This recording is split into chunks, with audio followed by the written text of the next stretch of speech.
আজ হলো 12ই মার্চ বুধবার। আজ কিন্তু একটা খুবই স্পেশাল কিংবা বিশেষ একটা দিন। কি জানো তো, আজকে হচ্ছে মাঘী পূর্ণিমা। এই মাঘী পূর্ণিমাটার যে যোগ লেগেছে এই বছর, এটা কিন্তু অনেক বড় যোগ, যেটাতে মা লক্ষ্মী বিরাজমান করবে প্রত্যেকের ঘরে। তাই আমি অনুরোধ করছি যে তোমরা সকলে মিলে মা লক্ষ্মীর পুজো বিশেষভাবে দিয়ে থেকো। মা লক্ষ্মীকে সন্তুষ্ট করতে পারলে কিন্তু তোমাদের সংসারে অন্নের অভাব কোনো দিন পড়বে না। তাই বলছি, আজকের বিশেষ দিনে বিশেষ পুজো করে মা লক্ষ্মীকে সন্তুষ্ট করো। তোমরা সর্বদা ভালো থাকবে। আর এই ভিডিওটাতে অনেক টিপস দেওয়া থাকলো আমার, যেই উপায়গুলো তোমরা করলে পরে তোমাদের সংসারে উন্নতি ঘটবে, তোমাদের অর্থের অভাব সব দূর হয়ে যাবে। তার আগে বলি, আমার চ্যানেলে যারা নতুন আছো প্লিজ আমার চ্যানেলটাকে সাবস্ক্রাইব করে নিও, পাশে থাকা বেলটা ক্লিক করে দিও, যাতে এত সুন্দর সুন্দর ভিডিও পোস্ট করলে পরে তোমার কাছে সেটা নোটিফিকেশানে চলে যায়। আর বলছি, ভিডিওটা ভালো লাগলে পরে অবশ্যই লাইক করবে আর সুন্দর দেখে একটা কমেন্ট করে যাবে। এদিন হবে পূর্ণিমা ঘটিত, যে বা নারী অনাহারে করে এই ব্রত, সকল বাসনা তার পূর্ণ হবেই, পতি পুত্র লয়ে সুখে 12 মাস রবে। মা লক্ষ্মীর পাঁচালিতে কিন্তু এটাই বলা আছে। তাই আজকে পূর্ণিমার দিনে অনাহারে থেকে মা লক্ষ্মীকে সন্তুষ্টভাবে পুজো দাও, দেখবে তোমার সব অভাব অনটন দুঃখ কষ্ট দারিদ্র দূর হয়ে যাবে। আর একটা কথা বলি, আজকে এই শুভ দিনে কিন্তু তোমরা মা লক্ষ্মীকে সন্তুষ্ট করার জন্য আর একটা উপায় করতে পারো।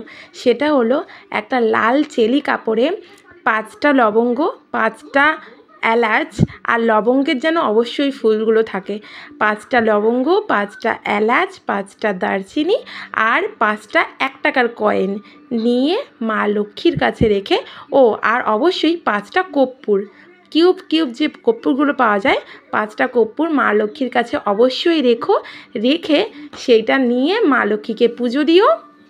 আর অবশেষে যখন পূর্ণিমা ছেড়ে যাবে, তখন সেই জিনিসটা একটা পুটলি করে, সেই লাল চেলি মধ্যেই রেখে পুটলি করে সেটা তুমি তোমার আলমারির লকারে, যেখানে তোমরা টাকা পয়সা রেখে থাকো, কিংবা তোমার শোকেসের লকারে যেখানে তোমরা সোনা গয়না রেখে থাকো, সেখানে রাখলে পরে কিন্তু তোমার ধন সম্পদ তোমার ঘর ছেড়ে কোথাও যাবে না, সারা জীবন তোমার ঘরেই থাকবে। অনেকেই আছে টাকা ইনকাম করে কিন্তু ধরে রাখতে পারে না, ঘরে অনেক টাকা পয়সা আসে কিন্তু সেটা থাকে না।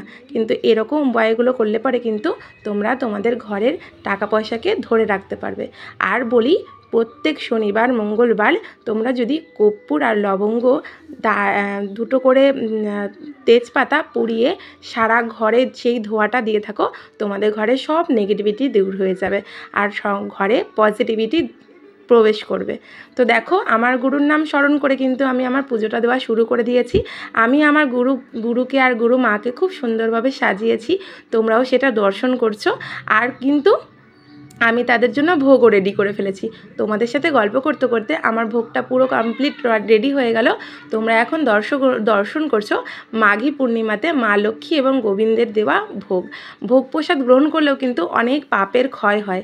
তোমরা যেরকম গঙ্গায় স্নান করলে পরে অনেক পাপের ক্ষয় হয়, গঙ্গায় স্নান করলে পরে কোন পাপের ক্ষয় হয় সেটা আমি তোমাদেরকে বলি। গঙ্গায় স্নান করলে পরে আমরা সকলে জানি পাপ নষ্ট হয়, পাপ বিনাশ ঘটে। কিন্তু যেই পাপগুলো আমরা অজান্তে করে ফেলি, পাপ কিন্তু সেটারই বিনাশ ঘটে। জেনে শুনে পাপের কিন্তু কোনো দিন বিনাশ ঘটে না। যতক্ষণ তোমরা বেঁচে আছো ততদিন কিন্তু সেই পাপের প্রায়শ্চিত্ত তোমাদের দিতেই হবে। যেইগুলো আমরা না জেনে করে থাকি সেই পাপের বিনাশ ঘটে। তাই আজকে এই পূর্ণিমার দিনে তোমরা যদি এই গোবিন্দের প্রসাদ দর্শন করে থাকো, তোমাদেরও পাপের বিনাশ ঘটবে। আর সবাই মিলে বলো হরি বল, হরি বল, হরি। আর কমেন্ট সেকশানে বলতে ভুলো না, হরে কৃষ্ণ কৃষ্ণ কৃষ্ণ হরে হরে, হরে রাম রাম রাম হরে হরে। তোমাদের দিন খুব ভালো কাটুক। জয় গোবিন্দ, জয় গোপাল।